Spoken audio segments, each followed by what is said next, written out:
va maintenant aborder plus en détail le compte administratif 2020 qui retrace les dépenses et les recettes de l'exercice, avec d'abord les réalisations passées sur chaque session. En fonctionnement, les recettes présentent un niveau d'exécution de 99%.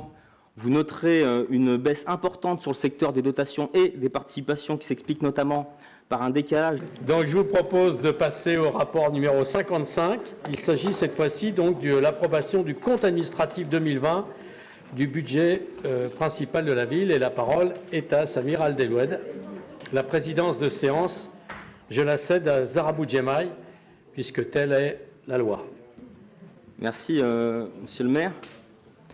Donc on a choisi de vous faire une projection PowerPoint pour que les choses soient le plus claires possible et compréhensibles. Donc on va maintenant aborder plus en détail le compte administratif 2020 qui retrace les dépenses et les recettes de l'exercice, avec d'abord les réalisations passées sur chaque session. En fonctionnement, les recettes présentent un niveau d'exécution de 99%. Vous noterez une baisse importante sur le secteur des dotations et des participations qui s'explique notamment par un décalage des ressources attendues en 2020, mais bien sûr qui seront constatées en 2021.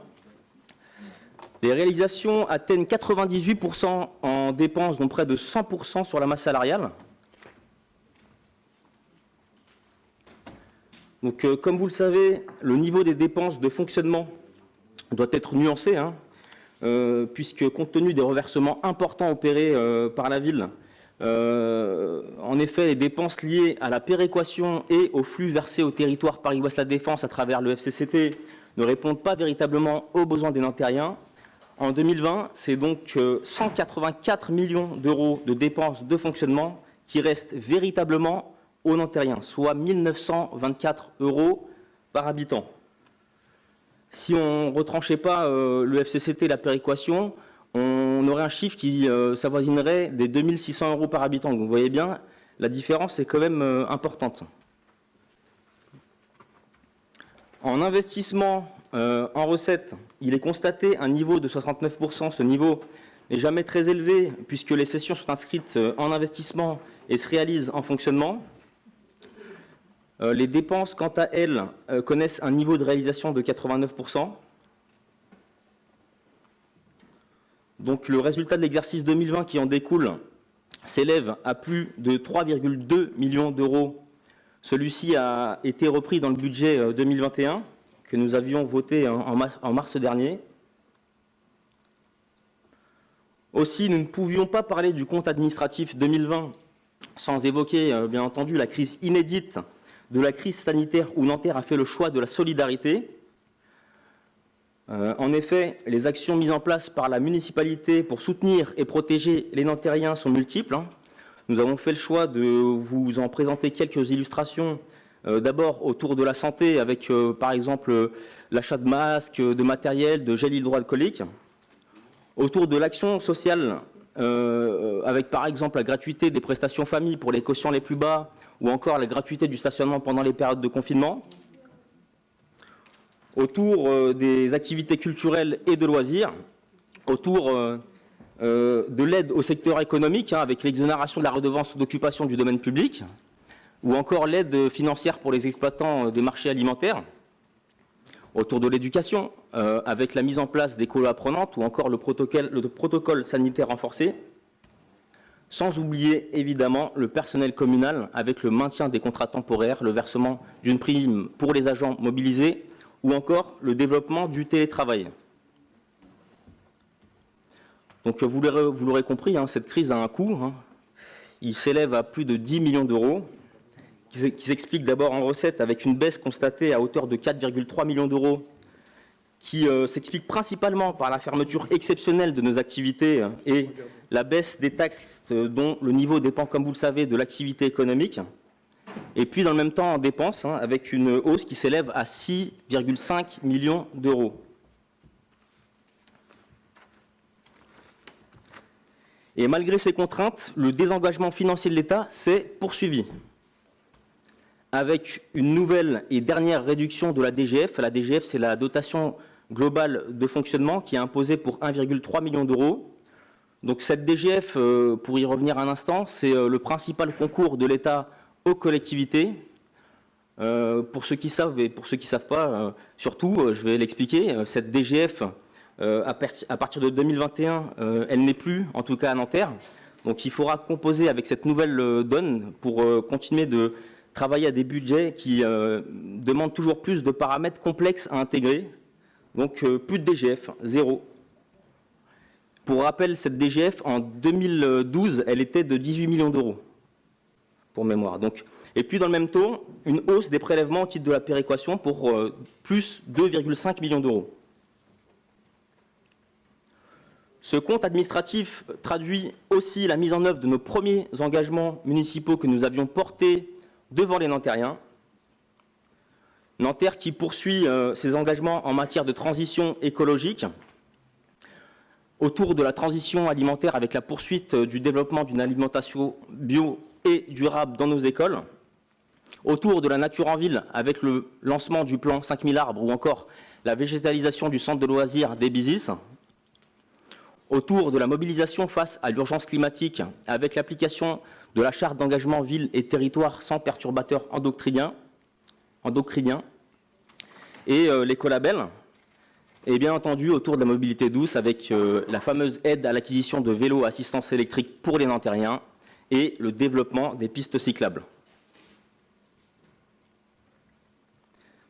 Nanterre reste une ville pour toutes et pour tous, grâce à ses politiques ambitieuses autour du logement, autour de la santé, autour de la solidarité, avec par exemple le démarrage du processus de création de la Maison des Femmes. Nanterre développe la mixité dans tous les quartiers, à travers son aménagement, avec la poursuite de la transformation des quartiers les plus populaires, le Parc Sud ou encore le Chemin de Lille, mais également à travers l'éducation, avec le démarrage du plan environnement numérique des écoles de Nanterre.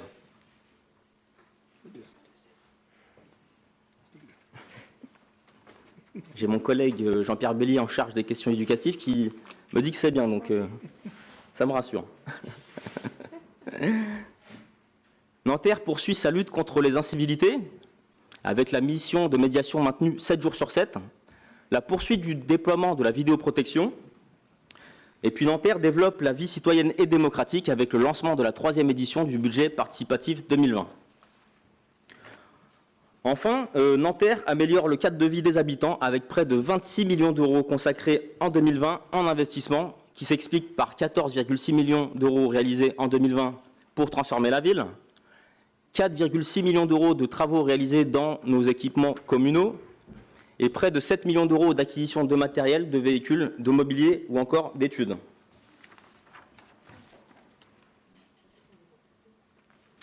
Plusieurs projets majeurs ont démarré sur le territoire de la ville. Donc, voici quelques illustrations qui s'affichent devant vous. La rénovation du parc des anciennes mairies, les études pour la future maison de santé, les études pour la réhabilitation du théâtre des Amandiers, la reconstruction des vestiaires du stade Jean Guimier, les études pour la construction du groupe scolaire Gorky, ou encore les études pour la construction du premier groupe scolaire d'Aigroux. Donc le fléchage n'est pas tout à fait vrai, parce que là on est sur Parc Nord, alors qu'en réalité les Groux, ça sera juste un petit peu en décalé quand on aura les nouvelles limites, mais c'est à peu près par là. On va faire du coloriage dessus la prochaine fois. Avant de clore cette présentation, je vous propose d'examiner nos ratios financiers avec d'abord une épargne nette dégradée qui devient négative en 2020 pour moins 3,2 millions d'euros. À noter que le remboursement de la dette a ainsi été en partie financé par nos ressources propres, comme le permet la loi.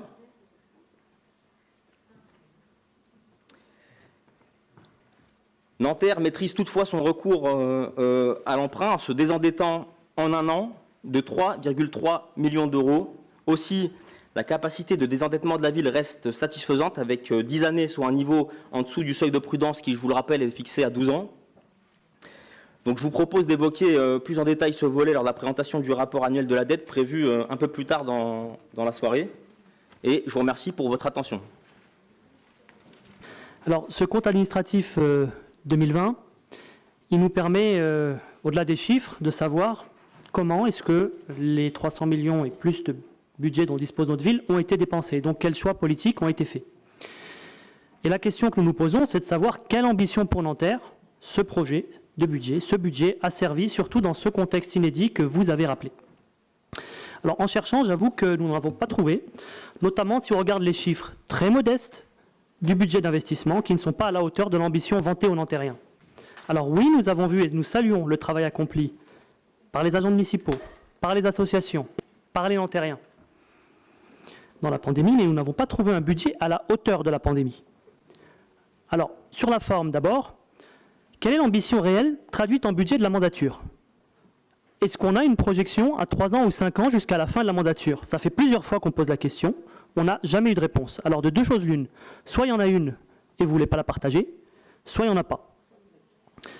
Deuxième question, pourquoi, et ça a été dit y compris lors des questions orales tout à l'heure, vous continuez à consacrer une partie aussi importante de ce budget à vous plaindre de l'État? Se plaindre, ça n'a jamais fait une politique. Hein. Les moyens de la commune sont stables, vous l'avez reconnu vous-même, monsieur Abdeloueb. Et vous avez même trouvé, et vous l'avez redit aussi, vous dites, mais l'État baisse ses dotations, mais j'arrive à me désendetter, ce qui est intéressant. Preuve en est justement qu'il existait bien des moyens. Et là où l'État s'est endetté, quoi qu'il en coûte pour financer la relance, le chômage partiel, tous les vaccins distribués dans toute la France, y compris dans les centres municipaux de vaccination à Nanterre, les tests gratuits, la mairie de Nanterre a fait le choix de se désendetter. Voilà, c'est ça la politique. Donc moi j'avoue que le plus important, au-delà de ce sujet de forme, c'est pas ce que l'État donne ou ne donne pas, c'est qu'est-ce qu'on a fait avec ce budget, ce deuxième budget le plus grand par habitant en France, comme le reconnaît tout le monde, y compris la presse d'ailleurs lors d'un rapport récent, ou la Chambre régionale des comptes, qu'est-ce qu'on a fait de ce budget? Ça c'était sur la forme. Sur le fond, bah oui, sur le fond, on manque d'ambition. On n'a pas vu de plan de relance à Nanterre. On a vu un modeste petit plan, vous l'avez dit vous-même, de 26 millions d'euros d'investissement. 17 millions de désendettement, 26 millions d'investissement. Et le premier investissement, le premier projet d'investissement dans la ville, c'est un financement conjoint avec l'État pour le théâtre des Amandiers, dont nous nous félicitons par ailleurs. Mais ça en dit long sur l'ambition. Où sont les investissements pour l'insertion des Nantériens sur le marché du travail? Où sont les investissements promis en matière de développement durable? Quelle est la stratégie de lutte contre les déserts médicaux? Enfin, si vous voulez vraiment faire de Nanterre une ville pour tous, pourquoi vous négligez autant la sécurité? C'est moins de 3% des investissements de cette année. Vous savez bien, autant que nous, que ceux qui souffrent le plus de l'insécurité, ce sont les plus modestes. Alors, in fine, non, je suis désolé, je ne vois pas d'ambition. Je vois la même politique qui, depuis des années, sous couvert de faire de la politique pour tous, par l'immobilier, est en réalité une politique qui maintient les Nantériens qui sont dans la difficulté. Je vous remercie. D'autres interventions? Sinon, je donne la parole à monsieur Abdeloueb. Camille Bedin, d'abord. Bonsoir à tous. Je n'ajouterai pas grand-chose. Notre groupe est très aligné avec ce que vient de déclarer monsieur Houboui. C'est en fait ce qu'on dit depuis, pour ce qui nous concerne quelques-uns ici, des années, et pour cette mandature depuis des mois, notamment lors des précédents débats d'orientation budgétaire, ou débats que nous avons eus les 2-3 derniers conseils municipaux. On a soulevé précisément l'ensemble de ces points. Au-delà de ça, j'aimerais simplement partager avec vous un constat qui rejoint ces conclusions-là. Je suis très frappée de voir que d'un côté, la ville se construit beaucoup, et en même temps, donc on pourrait se dire c'est une preuve de quelque part de bonne santé, que tout va bien, que tout s'améliore. Et en réalité, j'ai jamais rencontré, et je suis frappée de ça, autant de gens, que ce soit dans mon entourage, voisinage ou dans le cadre de nos fonctions actuelles ou de la dernière campagne, partout, dans tous les quartiers qui s'en vont ou qui disent vouloir s'en aller de Nanterre, parce que malgré tout, malgré la foi qu'ils ont mis dans cette ville à un moment donné de leur vie, y compris sur le plan financier, économique, en investissant dans cette ville, ils ne voient pas d'amélioration, voire pire, ils voient par moments des dégradations de situation dans le cadre de leur cadre de vie au quotidien. Et je pense que c'est ce qui doit tous nous mobiliser ici. On est des élus locaux, et quand on entend des concitoyens dire que la situation ne s'améliore pas, voire qu'elle se dégrade, quand on voit l'ampleur des moyens de la ville de Nanterre, malgré tout ce que vous pouvez dire, c'est frappant, et à un moment donné, ça doit retenir notre attention. Donc pour ces raisons, nous voterons bien sûr contre ce budget, ce compte, en cohérence avec les décisions déjà prises par le passé. Logique. Monsieur Didier Debord, et ensuite je passerai la parole à Monsieur Samir Abdelwahid s'il n'y a pas d'autres interventions particulières. Mes chers collègues, la présentation du compte administratif est, je dirais, une figure de style. Elle revient chaque année et chaque collectivité est tenue de procéder à celle-ci. C'est l'occasion d'expliquer notre stratégie en matière de gestion financière, avec transparence et pédagogie. Les documents qui nous sont transmis en attestent. Contrairement, bien sûr, je ne partagerai pas les interventions précédentes, et je crois que les habitants de Nanterre ne s'y trompent pas. Chacun doit prendre sa responsabilité et agir en conséquence. L'État doit prendre ses responsabilités et mettre en œuvre les politiques qui relèvent de sa compétence, notamment la sécurité sur le territoire national, pour ne citer que celle-ci. Et les collectivités, quel que soit leur échelon, prennent leurs responsabilités. Et Nanterre prend ses responsabilités dans les secteurs qui relèvent de sa compétence. Moi, je ne reciterai pas tous les exemples que mon collègue a présentés. Quand on est à la période de la crise sanitaire, c'est peut-être une déformation au regard de ma délégation et de ma responsabilité, mais la crise sanitaire a fortement et durablement impacté les finances de la collectivité, comme elle a impacté les finances des autres collectivités territoriales.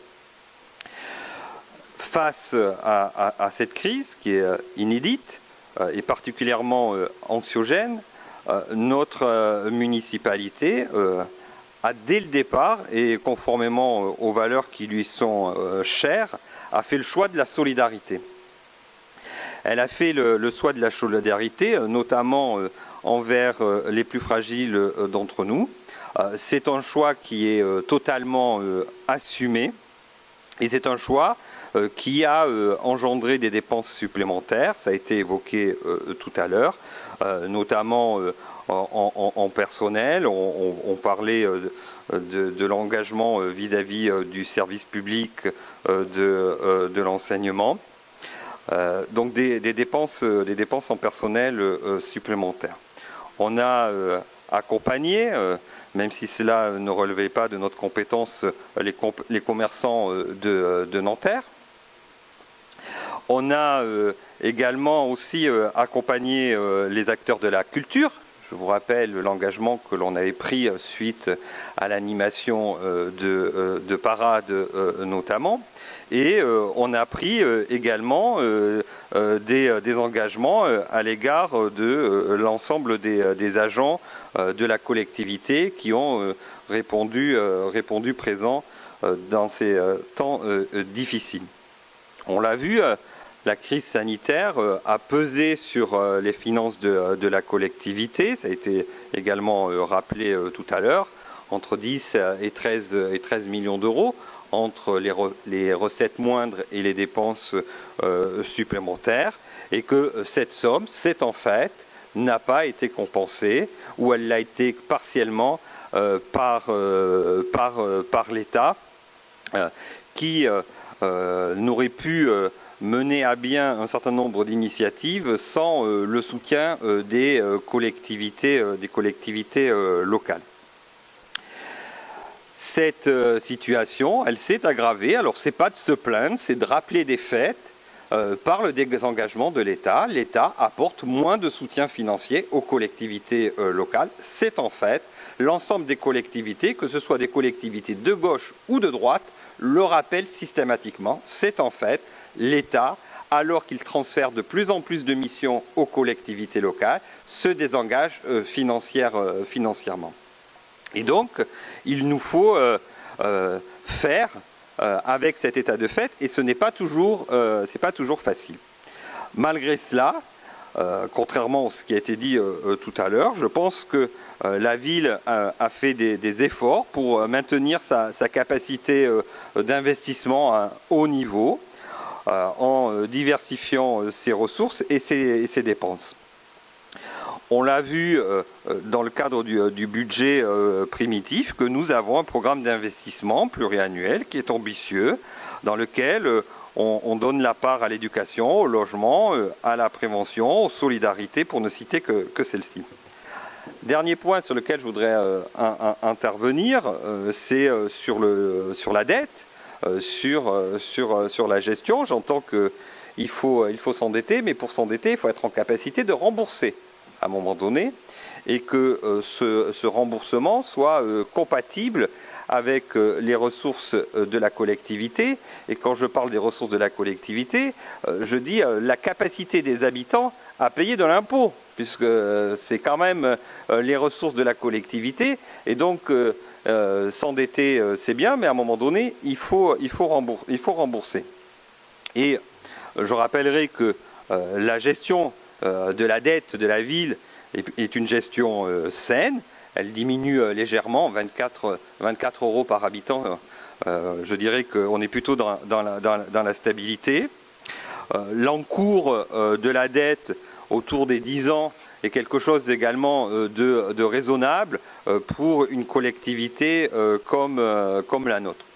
Globalement, je dirais pour terminer, que les données et les chiffres qui nous sont présentés confirment que nous menons une gestion rigoureuse et responsable, que cette gestion n'est pas incompatible avec notre volonté de développer des politiques publiques autour de la solidarité et de la réponse que nous sommes en capacité d'apporter aux habitants de la ville.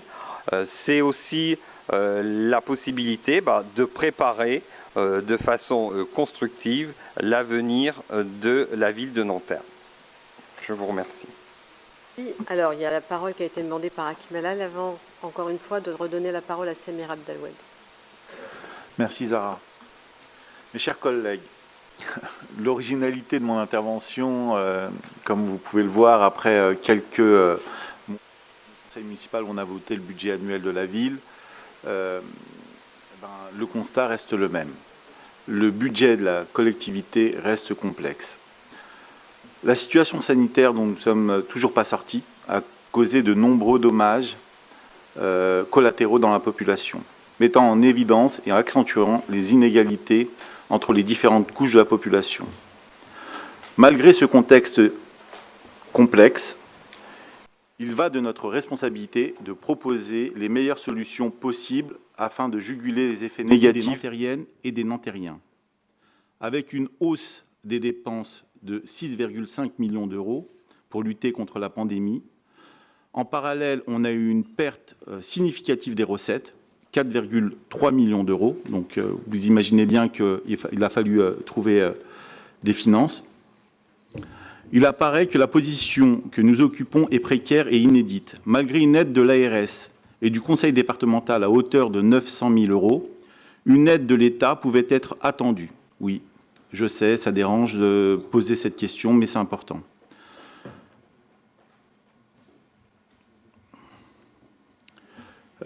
L'absorption des dépenses effectuées par la ville dans la lutte contre la Covid n'a pas eu lieu. Ces aides ont pris la direction du secteur privé, dans la continuité de la politique étatique actuelle, préférant affaiblir le secteur public au profit d'une privatisation outrancière.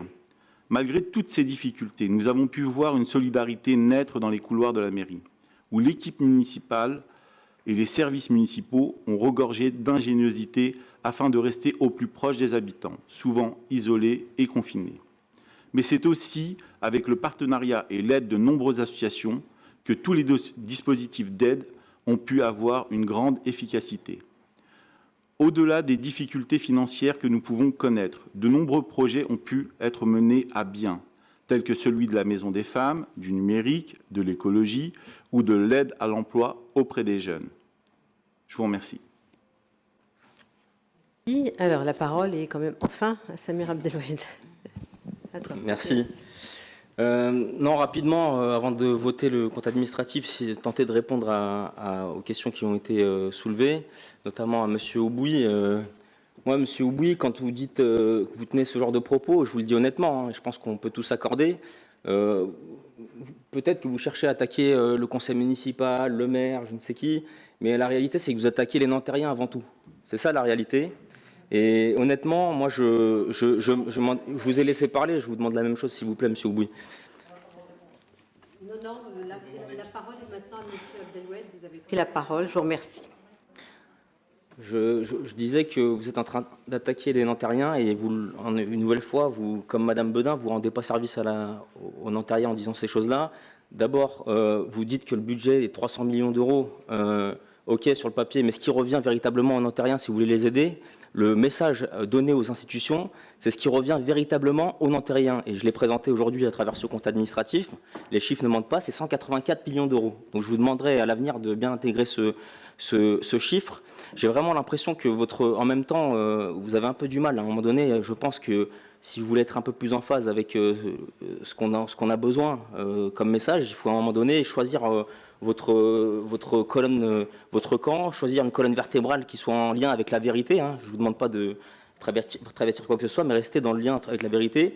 Vous parlez d'investissements qui n'auraient pas été tenus. Je vous rappelle juste que il y a eu le Covid qui est passé par là et on a un grand nombre d'opérations qui ont été décalées dans le temps.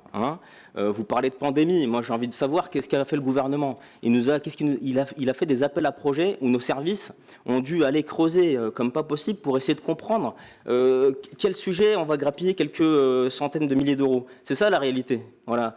Le plan de relance, il se limite à ça. Donc moi, ce que j'aurais souhaité, M. Aubouy, si vous voulez rendre service aux Nantériens, c'est justement aller demander des comptes au gouvernement qui, quelque part, vous faites partie de cette famille politique. Moi, c'est dans ce sens-là où, si vous voulez rendre service à Nanterre, je vous conseille vivement d'emprunter cette voie-là. Donc, vous parlez de nous plaindre à l'État, mais en même temps, il y a des sujets, comme l'ont rappelé mes collègues, la sécurité, l'emploi. J'ai envie de vous demander, mais qu'a fait l'État? C'est ça la question. Qu'a fait l'État? À Nanterre, pas grand-chose. Voilà. Et moi, je voudrais aussi qu'on voit ce qui se passe autour de nous, parce que la réalité, c'est que notre ville, elle se transforme, elle change avec ses habitants, contrairement à ce qui a été fait dans l'histoire dans beaucoup de villes qui nous entourent. Et moi, j'aurais bien aimé vous entendre parler des logements sociaux qui n'ont pas été construits, quitte à payer des amendes et pas respecter la loi SRU dans tout plein de villes autour de nous. C'est ça la réalité. Nous, on veut continuer de transformer la ville, continuer cette dynamique qui inclut les habitants et non pas qui les exclut. Bien, alors le débat est maintenant clos. On va pouvoir passer au vote. Je pense qu'il faut que j'active sur l'écran de... Non, c'est bon? Alors allons-y pour le vote. Vous pouvez aller chercher le maire, s'il vous plaît.